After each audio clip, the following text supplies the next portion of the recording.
Hi hello నమస్తే welcome to freedom of business Telugu YouTube channel. నేను మీ Rajiv Pasupuleti. So guys చూస్తున్నారు కదా, సో నేను ఎక్కడున్నానో సో మీరు చూసినట్లయితే సో అరకులో ఉన్నామన్నమాట. అల్లూరి సీతారామరాజు జిల్లా అరకులో ఉన్నాము. సో అరకుకి చాలా ప్రత్యేకత ఉందనే చెప్పుకోవాలి. దీన్ని మనం చూస్తున్నట్లయితే విలియం కింగ్ 1800s కనుక్కున్నారనమాట. సో దీనికి సంబంధించి ఆ టైంలో ఏవైతే గుహలు ఉన్నాయో, ఆ తర్వాత కొండ ప్రాంతాలన్నిటి కూడా ఒక ట్రైన్ రూట్ కావచ్చు, వీటన్నిటి కూడా దారిని కనిపెట్టారనమాట. సో ఆ టైంలో ఈ యొక్క ఇక్కడ ఉన్నటువంటి కొండలన్నీ కూడాను సో ఏవైతే పాలరాళ్ళు ఉంటాయో ఆ పొరల మీద ఏర్పడి సో ఈ విధంగా అరకు లోయ అనేది ఏర్పడిందని చెప్పి కూడా హిస్టరీ చెప్తోంది మనకి.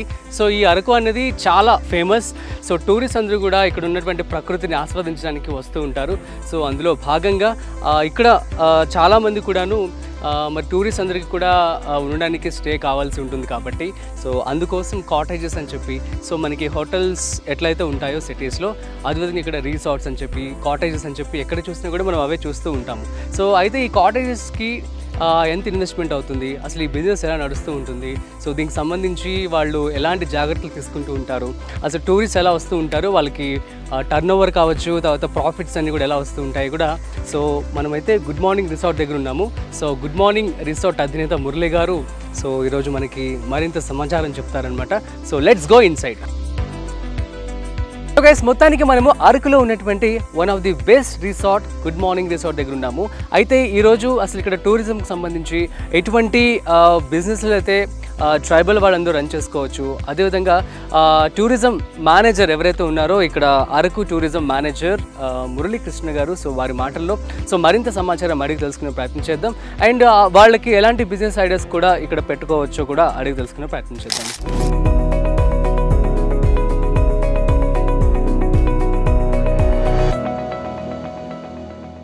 హాయ్ సార్, నమస్తే. యా మురళీకృష్ణ గారు, మీరు అరకు టూరిజంకి మేనేజర్గా ఉన్నారనమాట. సో ఎలా ఉందండి లైక్ ఆ పోస్ట్ కావచ్చు, ఆ యొక్క వర్క్ ఎంజాయ్ చేస్తున్నారా? అమేజింగ్. సో ఇంత ఆహ్లాదమైన ప్లేస్లో సో జాబ్ అంటే ఎవరికైతే ఇష్టం ఉండో చెప్పండి, ఆబ్వియస్లీ కదా. సో లక్కీ మీరు. అయితే ఇక్కడ సంబంధించి one of the best resort good morning, ఇలాంటివి చాలా ఉన్నాయి కదా అరకులో. చాలా మంచి రిసార్ట్స్ ఉన్నాయండి. దాంట్లో one of the best resort is good morning. చాలా మంచి రిసార్ట్స్ ఉన్నాయి మనకి ఇక్కడ అరకులో. మంచి అకామిడేషన్స్ ఉన్నాయి ఇక్కడ. వాళ్ళందరూ చాలా ఫెసిలిటీస్తో మంచి రిక్రియేషన్ ఇచ్చేలాగా కూడా చాలా రిసార్ట్స్ ఇక్కడ కన్స్ట్రక్ట్ చేయడం జరిగింది. అరకు వచ్చే సీజనల్ గెస్ట్ అందరికీ కూడా సఫిషియంట్ అకామిడేషన్ అరకులో అయితే ఉంది. నైస్ అండి. సో యాజ్ ఏ టూరిజం మేనేజర్గా మీ రెస్పాన్సిబిలిటీస్ ఎలా ఉంటాయండి? యాక్చువల్లీ మేమైతే అరకు టూరిజం డెస్టినేషన్స్ అన్నీ కూడా బాగా డెవలప్ చేయాలనేది మా ఐటీడీఏ పాడేరు అని చెప్పేసి మాకు ఇక్కడ పాడేరులో ఉంటుంది. మా యొక్క ఆఫీసర్ ప్రాజెక్ట్ ఆఫీసర్ ఉంటారు. ఆయన ఇంటెన్షన్ ఏంటంటే యాక్చువల్లీ ఆ అరకులో ఉన్నటువంటి ట్రైబల్ తాలూకు ఎంపవర్మెంట్, వాళ్ళ డెవలప్మెంట్ అన్నది సార్ యొక్క రెస్పాన్సిబిలిటీస్ అన్నమాట. దాంట్లో భాగంగా టూరిజం అన్నది మేజర్ వింగ్ ఇక్కడ. సో అరకు ఏరియా కాబట్టి సో అరకు టూరిజంని మేము ఏ రకంగా ప్రమోట్ చేయాలి, అరకు టూరిజం ద్వారా ఏ రకంగా ఇక్కడ ఎంప్లాయ్మెంట్ జనరేషన్ చేయాలి అని ఈ రోజు నుంచి కాదండి, చెప్పాలంటే లాస్ట్ ఒక 30-40 years నుంచి కూడా చాలా ఇనిషియేషన్స్ అయితే జరిగినాయి ఇక్కడ. ప్రతి ఇక్కడికి వచ్చినటువంటి ప్రాజెక్ట్ ఆఫీసర్స్ అందరూ కూడా చాలా యంగ్ ఐఏఎస్ ఆఫీసర్స్ వస్తారు మాకు. వాళ్ళందరూ కూడా చాలా మంచి ఇంటెన్షన్తో ఇక్కడ ఇవన్నీ డెవలప్ చేయాలనేటువంటి ఐడియాలజీ ఉంటుంది వాళ్ళకి. తప్పకుండా చేస్తారండి. వాళ్ళ యొక్క ఐడియాస్ని మేము ఇంప్లిమెంట్ చేయడానికి ఖచ్చితంగా కష్టపడుతూ ఉంటాము. ఈ ఇయర్స్ మనం గడిచి కొలది కూడా మాకు ఏదో కొంచెం వచ్చిన మా ఎక్స్పీరియన్స్ కావచ్చు, అదర్వైజ్ మేము ఫేస్ చేసినటువంటి చిన్న చిన్న ప్రాబ్లమ్ ఇష్యూస్ కావచ్చు, ఈ వీటిని కూడా సార్తో షేర్ చేసుకున్నప్పుడు సార్ కూడా దాన్ని జస్టిఫై చేసి బాగుంది, ఐఏఎస్ ఆఫీసర్ వారు దాన్ని జస్టిఫై చేసి బాగుంది, దీన్ని చేద్దాం, ముందుకు వెళ్దాం అనేటువంటి క్రమంలో మమ్మల్ని ఎంకరేజ్ చేస్తూ ఉంటారు అనమాట. దాంట్లో భాగంగానే ఇవాళ రోజున అరకు టూరిజంలో మేము చాలా రకాల యాక్టివిటీస్ చేస్తున్నాము. ట్రైబల్ ఎంపవర్మెంట్ కోసం అయితే, ఉమెన్ ఎంపవర్మెంట్ కోసం అయితే, చాలా అంటే టూరిజం రిలేటెడ్గా అయితే నా వరకు నేను చాలా యాక్టివిటీస్ అయితే చేస్తున్నాను అనమాట. సూపర్ అండి. సో మొత్తానికి ఇక్కడ అరకులో business scope so completely tribal వాళ్ళకి, సో వేరే వాళ్ళు పెట్టుకోవడానికి లేదా అండి? సార్ వేరే వాళ్ళు ఇక్కడికి వచ్చి డైరెక్ట్గా వాళ్ళు ప్రాపర్టీస్తో కానీ లేదా ఇంకో రకంగా కానీ అయితే వాళ్ళు చెయ్యరు, కానీ వాళ్ళు సపోర్ట్ చేస్తారు లోకల్ ట్రైబల్స్కి మార్కెటింగ్లో కానీ స్కిల్లింగ్లో కానీ మానిటరింగ్లో కానీ వాళ్ళు సపోర్ట్ చేస్తూ ఉంటారు. అదేవిధంగా అక్కడ లోకల్ ట్రైబల్ పిల్లలు కూడా ఏంటంటే ఈ మధ్యకాలంలో మంచి ఎడ్యుకేషన్ గవర్నమెంట్ సైడ్ నుంచి సపోర్ట్ రావటం వల్ల వాళ్ళు కూడా మంచిగా ఎడ్యుకేట్ అయ్యారు. చాలా ప్రాంతాల్లో వాళ్ళు ఇవన్నీ చూస్తున్నారు కాబట్టి వాటిని చూసి ఇక్కడ కూడా ఈ ప్రాంతంలో కూడా మనం కొన్ని టూరిజం రిలేటెడ్ యాక్టివిటీస్ చేయొచ్చు అని చెప్పేసి అని ఈ మధ్యకాలంలో అయితే కనుక వింటర్ సీజన్లో క్యాంపింగ్ టెంట్స్ అదే చాలా ఎక్కువగా ఆర్గనైజ్ చేశారు లోకల్ ట్రైబల్ యూత్ అందరు కూడా. చాలా అప్రిషియబుల్ అది, ఎందుకంటే టూరిస్ట్కి అదొక different experience. Exactly. So that అట్లాగా ఒక క్యాంపింగ్ టెంట్స్ యాక్టివిటీనే కాదు, లోకల్ ట్రైబల్ రెసిపీస్ ఏవైతే ఉన్నాయో వాటిని కూడా వచ్చిన టూరిస్ట్కి వాళ్ళు వాటిని ఇంట్రడ్యూస్ చేసి అందించి ఆ రకంగా కూడా వాళ్ళు మంచి ఎంప్లాయ్మెంట్ అయితే తీసుకుంటున్నారు, మంచి ఇన్కమ్ సోర్స్ అయితే జనరేట్ అవుతుంది దాని. ఓకే అండి. So coming to this resorts అండి, సో ఇక్కడ మనం ఉన్నటువంటి గుడ్ మార్నింగే కావచ్చు, సో వేరే చాలా కూడా యాపిల్ అని చెప్పి చాలా రకాలు ఉన్నాయి ఇక్కడ. సో వీటికి సంబంధించి మీకు ఇన్వెస్ట్మెంట్ కావచ్చు అవన్నీ ఎలా అవుతూ ఉంటుంది, ల్యాండ్ కావచ్చు, ఓన్ ల్యాండ్స్ అయినవన్నీ అట్లా అంటే ఆల్మోస్ట్ అన్నీ కూడా ట్రైబల్ పీపులే ఆర్గనైజ్ చేస్తూ ఉంటారండి. ఇక్కడ ఏది చేసినా కూడా వాళ్ళే చేయాలి, 100% కూడా వాళ్ళే చేస్తూ ఉంటారు. ఓన్లీ సపోర్ట్ మాత్రం ఎవరైనా వాళ్ళ మంచి రియలబుల్ పర్సన్తో వాళ్ళు సపోర్ట్ తీసుకుంటారు అంతే. Okay okay. అంటే ఇప్పుడు ప్రజెంట్ ఈ గుడ్ మార్నింగ్ రిసార్ట్ ఉంది, ఎంత స్పేస్ ఉంటుందండి? ఇది ఒక 3 acres ఉంటుంది. 3 acresలో ఈ యొక్క రిసార్ట్ అనేది కన్స్ట్రక్ట్ చేయడం జరిగింది. టూరిస్ట్ ఎలా వస్తూ ఉంటారు ఇక్కడికి? టూరిస్ట్ అంటే సీజనల్గా మనకి ఆల్మోస్ట్ ఒక 100-150 days అయితే అరకు టూరిస్ట్ ఫ్లోటింగ్ అయితే చాలా బాగుంటుంది. ఓకే. ఇన్ వింటర్ సీజన్లో అయితే కనుక మనకి ఎవ్రీడే మనకి ఒక 10,000 people అరకు విజిట్ చేసే వాళ్ళు ఉంటారు. ఆన్ అండ్ యావరేజ్ ఒక 200 to 300 rooms వరకు ఇక్కడ ఫిల్ అవుతుంటాయి. ఓకే. అరకు మొత్తం మీద చాలా డిఫరెంట్ కైండ్ ఆఫ్ రూమ్స్ ఉంటాయి, డిఫరెంట్ కైండ్స్ ఆఫ్ హోటల్స్ ఉన్నాయి. వాళ్ళని కూడా చాలా మంచి ఫెసిలిటీస్ వాళ్ళు ప్రొవైడ్ చేస్తూ ఉంటారు. వాళ్ళు మంచి హాస్పిటాలిటీ ఇవ్వటం వల్ల ఏమవుతుంటే గెస్ట్ మళ్ళీ రిపీటెడ్గా ఇక్కడికి రావడం జరుగుతుంది. ఫైన్ అండి. ఇక్కడ ఉన్నటువంటి మరి ట్రైబల్ వాళ్ళందరూ కూడాను వాళ్ళ ఎగ్జాక్ట్ ప్రాసెస్ ఏంటి? ఫర్ ఎగ్జాంపుల్ ఒక రిసార్ట్ స్టార్ట్ చేయాలనుకున్నారు, లేదంటే ఫర్ ఎగ్జాంపుల్ ఇక్కడ ఉన్నటువంటి ట్రెడిషనల్ ఫుడ్ కావచ్చు, మీరు అన్నట్టు క్యాంప్ ఫైర్స్ కొత్తగా వచ్చిన దాని కావచ్చు. సో ఈ విధంగా వీటన్నిటిని కూడాను వాళ్ళు స్టార్ట్ చేయాలనుకుంటే ప్రాసెస్ ఎక్కడి నుంచి స్టార్ట్ చేయాల్సి ఉంటుంది వాళ్ళు? యాక్చువల్లీ ఫస్ట్ ఆఫ్ ఆల్ ఏంటంటే అండి, లోకల్ యూత్ అందరూ కూడా ఏంటంటే టూరిజం అన్నది ఒక మంచి ఎంప్లాయ్మెంట్ సోర్స్ లాగా వాళ్ళు ముందు దీన్ని రికగ్నైజ్ చేసుకోవాలండి. తర్వాత ఏంటంటే టూరిజం పాయింట్ ఆఫ్ వ్యూలో లోకల్ ఆపర్చునిటీస్ ఏమున్నాయి అసలు ఇవన్నీ కూడా మేము ఆల్రెడీ చాలా వరకు మమ్మల్ని కలిసినటువంటి పిల్లలందరికీ మనం ఎడ్యుకేట్ చేస్తూ ఉంటాం. అరకు వచ్చిన వాళ్ళందరూ కూడా ఏంటంటే ఓన్లీ అకామిడేషన్ ఇక్కడ ఉండడానికి స్టే చేయడానికి ఒకదానికే రారు. చాలామంది ఏంటంటే మనకి వచ్చిన వాళ్ళు 1 day మొత్తం అంతా ఇక్కడ స్పెండ్ చేయాలి. స్పెండ్ చేసినప్పుడు ఏమవుతుందంటే వాళ్ళకి డిఫరెంట్ కైండ్ ఆఫ్ ఎక్స్పీరియన్సెస్ మనకి వస్తూ ఉండాలి. సో ఈ ఎక్స్పీరియన్సెస్ రావడం కోసం కూడా లోకల్ ట్రైబల్స్తో మనం ఏం చేస్తామంటే కొన్ని యాక్టివిటీస్ని మనం డిజైన్ చేస్తామట. దాంట్లో భాగంగానే మేము ఒక 4 years బ్యాక్ గిరి గ్రామ దర్శిని అని ఒక కాన్సెప్ట్ చేయడం జరిగింది. ఎగ్జాక్ట్లీ, లివ్ లైక్ ఏ ట్రైబ్ అని చెప్పేసి. సో దట్ ఆ రోజు ఏమైందంటే జస్ట్ ట్రైబల్ కల్చర్ వాళ్ళు వచ్చిన ప్రతి టూరిస్ట్ కూడా ఆ యొక్క ట్రైబల్ కల్చర్ని ఎక్స్పీరియన్స్ చేయాలి. అంటే ఒక ప్లాట్ఫామ్ ఎలా డిజైన్ చేస్తే బెటర్, ఎగ్జిస్టింగ్ విలేజ్కి వెళ్తే వాళ్ళ డే టు డే లైఫ్ కొంచెం డిస్టర్బ్ అయ్యే ఛాన్స్ ఉంటుంది. సో దట్ మనమే ఒక న్యూ విలేజ్ని కన్స్ట్రక్ట్ చేసేసి దాంట్లో లోకల్ ట్రైబల్స్ని ఎంప్లాయ్మెంట్గా పెట్టి వాళ్ళ యొక్క కల్చర్ని వాళ్ళ డే టు డే ఏదైతే వాళ్ళు ఎలా అయితే వాళ్ళు ఉంటారో మీరు అలా ఉండండి, వచ్చిన వాళ్ళని మీలాగా వాళ్ళకి ఎక్స్పీరియన్స్ చేయించండి అని వాళ్ళకి ఒక టాస్క్ ఇచ్చాము. చక్కగా ఇవాళ రోజున ఎవ్రీడే ఒక 200-300 members అక్కడ విజిట్ చేయడం జరుగుతుంది. ఎవరీ సీజన్లో అయితే మనకి పెర్ డే మనకు ఒక 2000 people కూడా వచ్చిన రోజులు ఉన్నాయి. అలాగే ఆ గిరి గ్రామ దర్శనంలో మెయిన్ అట్రాక్షన్ వచ్చి లోకల్ ట్రెడిషనల్ వేలో మేము మ్యారేజెస్ కూడా కండక్ట్ చేస్తూ ఉంటాం అన్నమాట. మ్యారేజ్ చేస్తాం.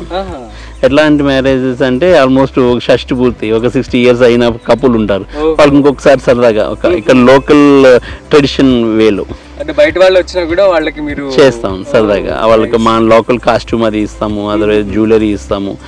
మన లోకల్ ఇక్కడ పెద్దలు ఉంటారు, వాళ్ళు వచ్చి కూర్చుంటారు, సరదాగా వాళ్ళతో పాటు ఫన్ లాగా అది ఉంటుంది. బట్ ఒక మెమరబుల్ మూమెంట్ లాగా దాన్ని మేము డిజైన్ చేసి ఇచ్చామట. నైస్ అండి. So super. ఈ విధంగా వాళ్ళందరూ ఎంపవర్మెంట్ కి సంబంధించి అదే ఎక్కడికి వెళ్ళి రిజిస్ట్రేషన్ చేసుకోవాల్సి ఉంటుంది? ఇవి యాక్చువల్లీ రిజిస్ట్రేషన్ ప్రొసీజర్ ఏంటంటే అండి, ఇప్పుడు యాజ్ యూజువల్ ఒక కన్స్ట్రక్షన్కి ఏవైతే పర్మిషన్స్ కావాలో అవన్నీ గవర్నమెంట్ సైడ్ నుంచి తీసుకోవాల్సి వస్తుంది. టూరిజంకి సంబంధించినంత వరకు అయితే మాత్రం టూరిజం డిపార్ట్మెంట్ ఆఫ్ టూరిజం వాళ్ళు కూడా మాకు రికగ్నిషన్ ఇస్తారు. అదేవిధంగా లోకల్ పంచాయతీ నుంచి కూడా మనం ఎఫిలియేషన్స్ అవి తీసుకుంటూ నో అబ్జెక్షన్ సర్టిఫికేట్స్ అవి తీసుకుంటూ ఉంటే ప్రజెంట్ బిజినెస్ స్టార్ట్ చేసుకోవడానికి అయితే అవి సరిపోతుంది. సూపర్. సో మొత్తానికి ఇక్కడ అరకులో తిరగడానికి కావచ్చు, సో టూరిజంకి సంబంధించి ఏమేమి ఉన్నాయి ప్రస్తుతానికి? సో బుర్రా కేవ్స్ కావచ్చు, చాపరేవు అని చెప్పి ఒక ప్లేస్. యాక్చువల్లీ బుర్రా కేవ్స్ మనకి మన ఎంట్రన్స్ అరకు ఎంట్రన్స్ లో ఫస్ట్ బుర్రా కేవ్స్ ని స్టార్ట్ చేసుకుంటాం మనం. Then next Katika waterfall అని ఉంటుంది. దెన్ నెక్స్ట్ మనకి కాఫీ ప్లాంటేషన్స్ అవి ఉన్నాయి. ఇంకా అరకు ఎంటర్ అయిన దగ్గర నుంచి మనకి ట్రైబల్ మ్యూజియం, అలాగే పద్మాపురం బొటానికల్ గార్డెన్, అట్లాగే కాఫీ మేకింగ్ యూనిట్ ఒకటి ఉంది ఇక్కడ, కాఫీ మ్యూజియం ఉన్నారు దాన్ని, అది ఒకటి. అట్లాగే చాపరాయి వాటర్ ఫాల్ ఒకటి ఉంది మనకి ఇక్కడ. ఈ అరకు ఇవన్నీ డెస్టినేషన్స్ చూస్తూ ఈ మధ్య కాలంలో మనం బాగా డెవలప్ చేసినటువంటి అట్రాక్షన్స్లో గిరిగ్రామ దర్శిని, అదేవిధంగా అక్కడ పక్కనే రణజిల్లెడ వాటర్ ఫాల్స్, అదేవిధంగా కొల్లాపుట్ అని ఒక ఈకో టూరిజం ప్రాజెక్ట్ ఒకటి చేసామన్నమాట మనం. అక్కడ కూడా స్టే చాలా ఎక్సలెంట్గా ఉంటుంది. ఆ విలేజ్ వాళ్ళందరూ కూడా మీకు అక్కడ కాటేజ్ దగ్గరలోనే ఉంటారు వాళ్ళు. సో అక్కడ స్టే చేసినప్పుడు కూడా ఏంటంటే ఒక రియల్ ఒక విలేజ్లో మనం వాళ్ళతో కలిసి జీవించినటువంటి ఎక్స్పీరియన్స్ అయితే మనకు వస్తుంది అన్నమాట. మంచి కాఫీ ప్లాంటేషన్స్, పెప్పర్ గార్డెన్స్, తర్వాత పైనాపిల్ గార్డెన్స్, ఇవన్నీ కూడా కొల్లాపూర్ రిసార్ట్ చుట్టూరా ఉంటాయి అన్నమాట. మంచి స్ట్రీమ్స్ కూడా కాటేజ్ మధ్యలోంచి ఒకటి స్ట్రీమ్ కూడా ప్రవహిస్తూ ఉంటుంది. దానివల్ల కూడా బాగుంటుంది అదంతా. సూపర్ అండి. సో చాలా మంచి విషయం అయితే మాతో పంచుకున్నారు. సో నాకు ఒక విషయం తెలుసుకోవాలని ఉంది. సో ఇక్కడ ఉన్న వాళ్ళందరూ ట్రైబల్స్ వాళ్ళందరూ కూడాను సో ఎందుకు వాళ్ళు వెనుకబడినట్లుగానే ఉన్నారు? అంటే అసలు ఏంటి అసలు వాళ్ళ యొక్క స్టోరీ అంటే ఏం చెప్తారు? అంటే అట్లా అని కాదండి. యాక్చువల్లీ ఈ హిల్లీ ఏరియాస్ ఎక్కడైనా సరే ఏంటంటే కొన్ని రకాల ఇన్ఫ్రాస్ట్రక్చర్ ప్రాబ్లమ్స్ వల్ల వాళ్ళు కొంచెం ఎడ్యుకేషన్లో అయితే ఏంటి, ఏదైనా బిజినెసెస్ ఏమైనా చేసుకోవాల్సి వస్తే ఏంటి, ఇన్ని రోజుల వరకు కొంచెం ఇబ్బందులు అయితే వచ్చినాయి.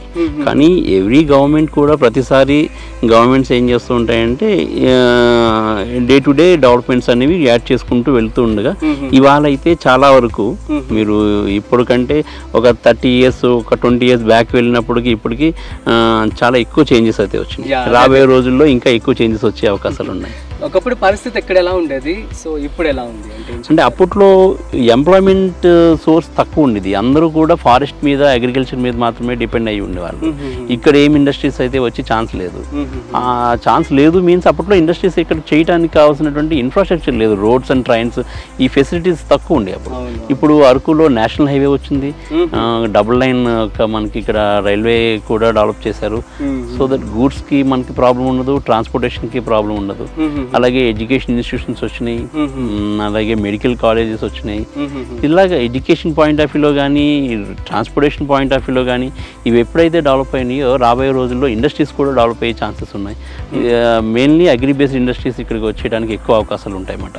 ఇవన్నీ కూడా ఫారెస్ట్ ఏరియా కాబట్టి డిఫరెంట్ ఫారెస్ట్ ప్రొడక్ట్స్ ఉంటాయి. అట్లాగే ఇక్కడ లోకల్గా ట్రైబల్ కల్టివేట్ చేసేటువంటి అగ్రి ప్రొడక్ట్స్ ఉంటాయి. ఇవన్నిటి మీద బేస్ చేసుకుంటే అగ్రి బేస్డ్ ఇండస్ట్రీస్ ఇక్కడ రావడానికి ఎక్కువ అవకాశాలు ఉన్నాయి. మెయిన్లీ వెదర్ బాగుంటుంది కాబట్టి ఎగ్జిస్టింగ్ టూరిజం ఇండస్ట్రీ ఇంకా డెవలప్ అవడానికి ఇంకా ఎక్కువ ఛాన్సెస్ ఉన్నాయి. పాసిబిలిటీ ఉంది. ఓకే, సూపర్ అండి. సో మురళీకృష్ణ గారు యాజ్ ఏ టూరిజం మేనేజర్గా కావచ్చు, సో మీరు ఇక్కడ ఉన్న వాళ్ళకి ఎటువంటి బిజినెస్ సజెస్ట్ చేస్తారు? యాక్చువల్లీ టూరిజంని ఒక మంచి సెక్టర్గా తీసుకున్నప్పుడు ఏంటంటే టూరిజంలో మనకి చాలా యాడింగ్ బిజినెసెస్ అయితే ఆపర్చునిటీస్ చాలా ఉన్నాయండి ఇక్కడ. ఎందుకంటే అరకు వచ్చేటువంటి టూరిస్టులు ఇక్కడ లేజర్ ఎంజాయ్ చేయడంతో పాటు కొంత అమౌంట్ ఇక్కడ స్పెండ్ చేయాలనేటువంటి ఇంట్రెస్ట్తో వస్తారు. వాళ్ళు ప్రిపేర్ అయ్యి వస్తారు. సో వాళ్ళకి మనం ఏమైనా సరే లోకల్ ఇంపార్టెన్స్ ఉన్నటువంటి ఏమైనా ప్రొడక్ట్స్ కనుక వాళ్ళకి అందుబాటులోకి ఇచ్చినట్లయితే కనుక వాళ్ళు పర్చేజ్ చేసుకుని వెళ్తారు, వాళ్ళు ఒక మెమరీగా ఇక్కడి నుంచి తీసుకువెళ్తారు. సో దట్ ఇండైరెక్ట్గా ఏమవుతుందంటే ఇక్కడ లోకల్గా ఉన్నటువంటి వాళ్ళకి ఒక ఎంప్లాయ్మెంట్ జనరేషన్ క్రియేట్ అవ్వడానికి ఛాన్స్ ఉంటుంది. ఎగ్జాంపుల్ ఏంటంటే ఇక్కడ మిల్లెట్స్ చాలా ఎక్కువగా పండిస్తారు. మిల్లెట్స్ని జస్ట్ ప్రాసెస్ చేసి వాళ్ళు ఇస్తారు. బయట కూడా చాలా దొరుకుతున్నాయి. కానీ అదే మిల్లెట్స్ నుంచి ఇంకా వాల్యూ ఎడిషన్ ఏం చేయొచ్చు, లైక్ కుకీస్ చేయొచ్చు, దాని నుంచి ఇంకా ఏమైనా ఫుడ్ ప్రొడక్ట్స్ చేయొచ్చు.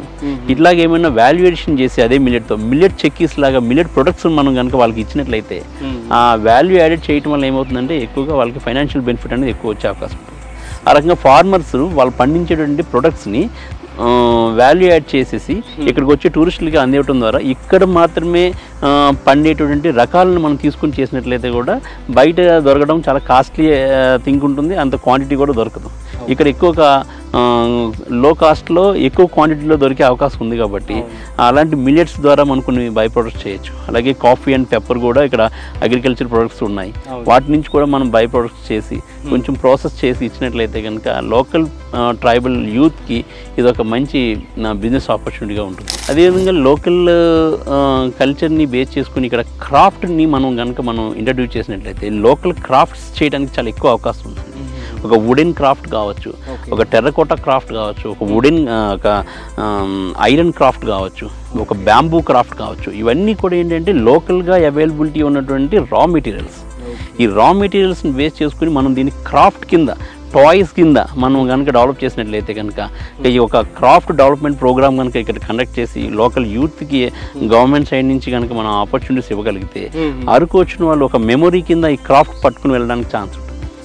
సో దట్ క్రాఫ్ట్ మేకింగ్ సెంటర్స్ని, క్రాఫ్ట్ మ్యానుఫ్యాక్చరింగ్ యూనిట్స్ని ఇక్కడ పెట్టడం ద్వారా కూడా మంచి ఎంప్లాయ్మెంట్ చేసుకునే అవకాశం ఉంది.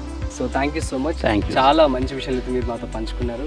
సో మీరు ఏదైతే ఈ రిసార్ట్స్ గురించి చెప్పారో, ఏదైనా ఎంపవర్మెంట్, ఇక్కడ ఉన్న వాళ్ళకి ఎంపవర్మెంట్కి, బిజినెస్కు సంబంధించి టూరిజం యాక్టివిటీస్ కావచ్చు, సో మీరు చేస్తున్నవి కావచ్చు, అండ్ ఇంకెవరిని కొత్తగా చేస్తున్న వాళ్ళందరికీ కూడాను సో మీ వర్డ్స్ కూడా యూజ్ అవుతాయని చెప్పి మేము మనస్ఫూర్తిగా కోరుకుంటున్నాము.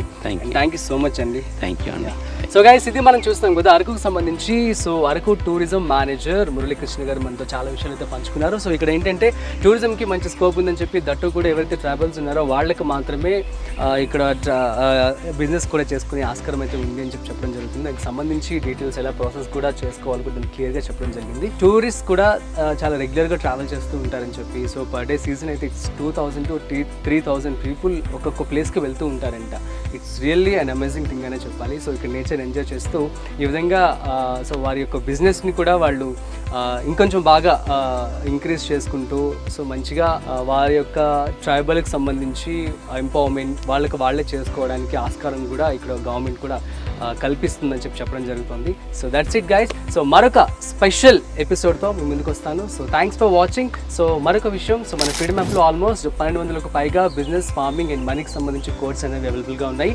సో మీరు కనుక ఏదైనా బిజినెస్ కానీ ఏదైనా కోర్స్ సంబంధించి బిజినెస్ స్టార్ట్ చేయాలనుకున్నట్లయితే మీరు ప్లే స్టోర్కి వెళ్ళి ఫ్రీడమ్ యాప్ని డౌన్లోడ్ చేసుకోండి. So that's it guys. Thanks for watching. This is Rajiv signing of.